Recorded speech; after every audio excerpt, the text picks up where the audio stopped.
আওয়াবিন নামাজ হলো মাগরিবের ফরজ ও সুন্নতের পর এশার আগ পর্যন্ত পড়া একটি অত্যন্ত ফজিলতপূর্ণ নফল নামাজ।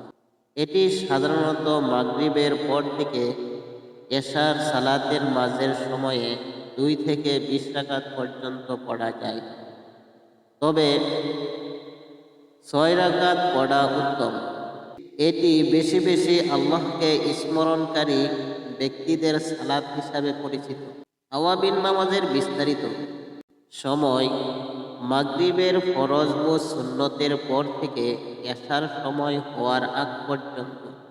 রাকাত সংখ্যা কমপক্ষে 6 রাকাত এবং সর্বোচ্চ 20 রাকাত পর্যন্ত পড়া যায়।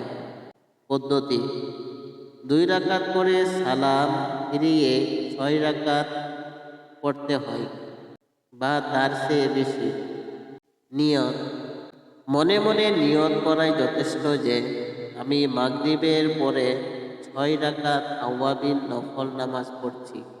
ফজিলত হাদিসে বর্ণিত হয়েছে, যে ব্যক্তি মাগরিবের পর 6 রাকাত আওয়াবিন নামাজ পড়ে তার 12 বছরের ইবাদতের সওয়াব লেখা হয়।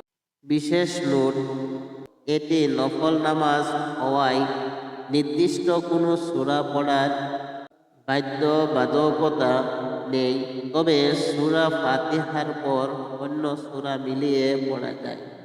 বন্ধুগণ, যদি এই ভিডিওটা ভালো লাগে তাহলে অবশ্যই একটি লাইক দিবেন, আমার এই নতুন চ্যানেলটিকে সাবস্ক্রাইব করবেন এবং অন্যদেরকে দেখার জন্য ভিডিওটাকে শেয়ার করবেন।